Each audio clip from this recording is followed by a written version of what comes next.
Hello everybody. In this episode we're visiting Sophie, who invented a new sound system for helmets called Headwave.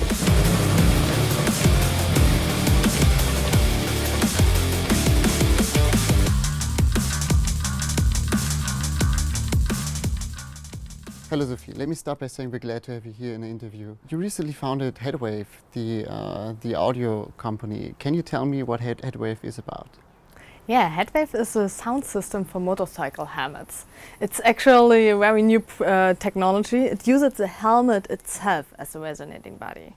So you simply attach it from the outside, and then the device uses via vibrations the whole helmet and transforms it into a resonating body into a speaker. So you're with your head inside a speaker during motorcycling, so you're completely cable free, you don't have any issues with that headphones inside the helmet affects the helmet or whatever.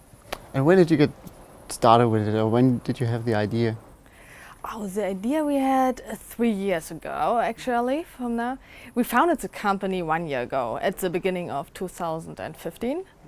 And we are selling the product, we are on the market internationally since the beginning of this year. So it's since the beginning of 2016. And how did you do the product development? Or where do you start with electronics or with the design? Yeah, I have a background with mechanical engineering and product design. I've studied here in Berlin. And we first developed everything by ourselves, building prototypes, really soldering everything together. So really the hard work. Making it ready for manufacturing, we actually work together with companies, professional companies who have a lot of experience, so that we don't do any typical startup mistakes. A friend of mine recently went to Shenzen and is right now in the manufacturing process, and he said it's really difficult to tell the manufacturers how to really build the product. So yeah, that's how long did it take?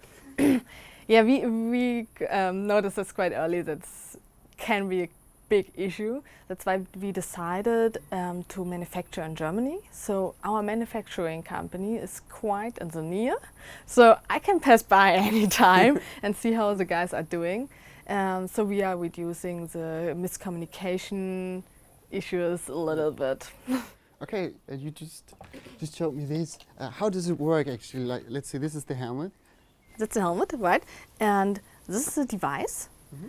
You simply stick it to the outside. It's a special tape from the automotive industry, so it's usually used for mounting spoilers and so on. So it really sticks very strong, but you can remove it without damaging the helmet. So you stick it to the helmet and then connect it via Bluetooth to your mobile phone. So it works with every smartphone, just an external Bluetooth audio device, right? Right.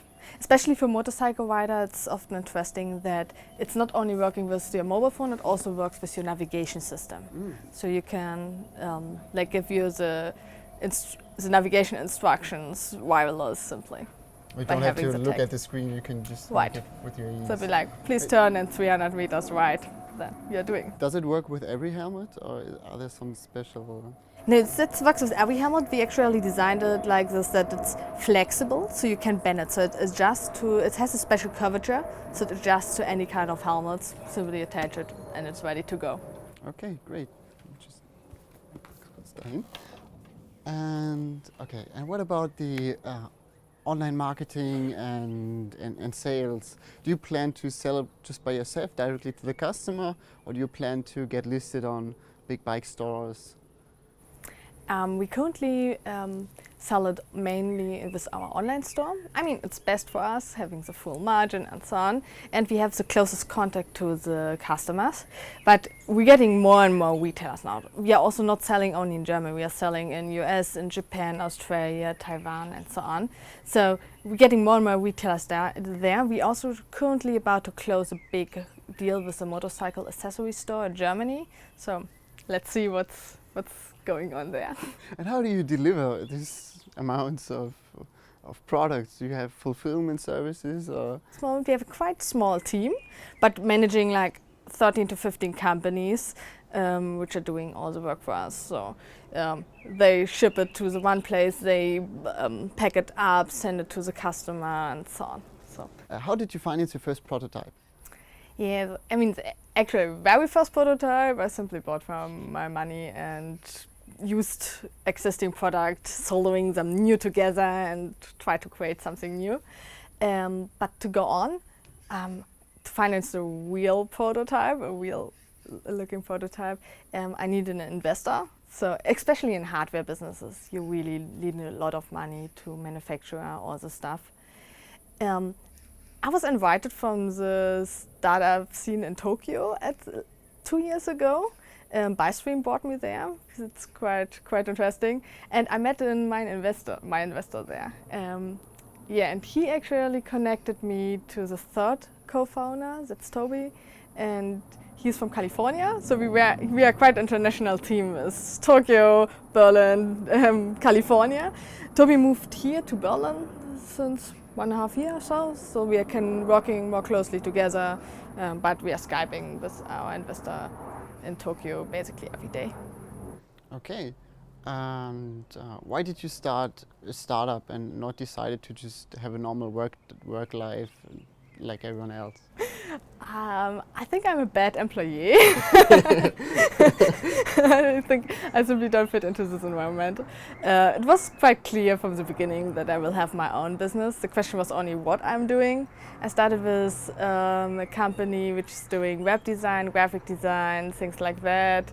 I had 2 other businesses, all always in the service area. But given that I'm studying mechanical engineering, product design, I'm a passionate motorcycle rider by myself. This was the kind of the perfect idea for me, combining all my passions together. So, yeah. What kind of motorcycle do you drive? Currently, I have a Harley Davidson. Great. Yeah. What are some books or influences that helped you developing your company and your product? I actually just recently, it's a few months ago, read Investment Punk. Really cool. Yeah, as an audiobook. I only read audiobooks. Audiobooks. But other books which helped me very much is Stefan Mehret. It's a German author. Die Kunst, seine Kunden zu lieben. I think that's very important that because if you simply love your customers, you are automatically doing everything right. You don't have to think like, okay, how can I improve the product? You automatically improve the product simply because you want to make your customers happy then, if you like them. So yeah, you're enjoying trade shows and events in general if you like your customers.